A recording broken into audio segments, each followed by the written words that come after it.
大家好，我是美食多。鸡蛋是我们日常生活中常见的食材，它不仅营养丰富，而且美味可口。其中最简单、营养流失最少的做法就是水煮蛋。每天早餐，我都会吃一个煮鸡蛋，营养丰富，味道鲜美。其含有的蛋白质、卵磷脂、维生素、矿物质等，有利于身体健康。同一个鸡蛋，不同的做法，消化吸收率是不同的。煮鸡蛋可以保证营养被100%吸收，比煎鸡蛋、炒鸡蛋更加有营养。大家爱吃煮鸡蛋吗？那你会不会正确的煮鸡蛋呢？也许你会认为，做水煮蛋谁不会呀？把鸡蛋从冰箱里拿出来，放进冷水里煮熟不就行了吗？真的有这么简单吗？很多人煮鸡蛋都遇到了问题，比如蛋壳容易破，总是煮老了，蛋黄干的噎人，而且蛋壳特别难剥，和蛋白粘在一起，造成很大的浪费。这都是做错法造成的。只要掌握几个小技巧，就能让水煮蛋又软又嫩，蛋黄鲜嫩如豆腐，蛋可以拉就掉。下面就把正确的方法分享给大家，喜欢吃的朋友快来学学。你会发现煮鸡蛋太简单了。现在市面上有许多种类的鸡蛋，包括柴鸡蛋、土鸡蛋、笨鸡蛋以及进口蛋等。虽然它们的价格和名称各不相同，但它们的营养价值差异不大。许多人喜欢购买土鸡蛋，因为它们吃起来更美味。这是因为土鸡蛋含有较高的胆固醇，因此做出来的鸡蛋味道更好。然而有些老人不建议食用土鸡蛋。另外有些人认为白壳鸡蛋比红壳鸡蛋营养价值更高。事实上，这种说法是错误的。大多数鸡蛋的蛋壳颜色取决于母鸡的羽毛和耳垂的颜色，因此仅凭颜色无法判断其营养价值。我们需要将买回来的鸡蛋清洗干净，将鸡蛋放入容器中，再往里边加入凉水，可以没过鸡蛋就可以。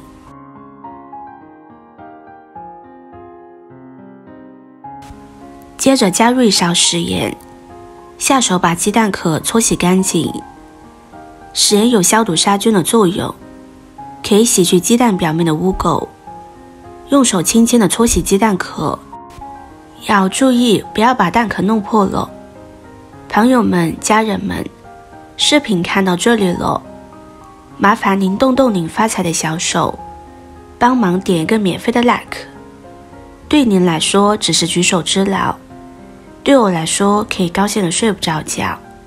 现在这个视频就辛苦您点赞转发一下吧，非常感谢大家的支持和鼓励。清洗干净之后，再换清水将它漂洗一遍，把表面的杂质漂洗干净。洗干净，控水捞出，放入盘中。接着往锅中加入适量的清水，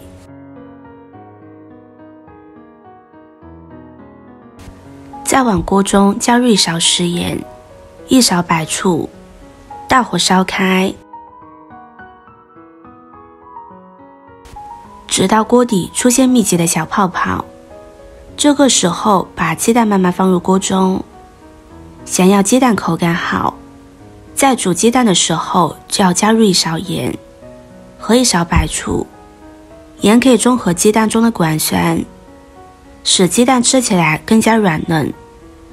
白醋可以软化蛋壳，使蛋壳在煮的过程中不容易破裂，这样剥壳就会更容易。为什么说凉水和沸水下锅煮鸡蛋都不对呢？首先，凉水下锅煮会延长鸡蛋受热的时间，鸡蛋煮的时间久了，口感就会变老了。不仅如此，凉水煮鸡蛋会导致蛋壳和蛋清粘连，越是新鲜的鸡蛋，粘连的就越厉害，所以切记不能凉水下锅煮。其次，沸水下锅煮鸡蛋，由于蛋壳的薄厚不同，对于蛋壳薄的鸡蛋，它承受热胀冷缩的能力就弱。关键是我们谁也不知道哪枚鸡蛋的蛋壳是最薄的，所以沸水煮鸡蛋，大多数情况下总会有煮爆的鸡蛋，结果就是满锅都是鸡蛋花。正确的方法是温水下锅，当锅里的水温差不多在40度左右时，放入鸡蛋，随后小火煮8分钟，再关火，先别开锅盖，继续焖3分钟。此时鸡蛋就会达到刚刚成熟的状态。看到这，有朋友会说，这个煮法和我们以前真的不一样啊。过去煮鸡蛋都是大火煮，小火煮的鸡蛋有什么不同之处呢？其实鸡蛋煮熟就是一个鸡蛋的化学变化而已。大家都知道，生鸡蛋的内部是呈胶状体的，而煮熟的鸡蛋则为固体。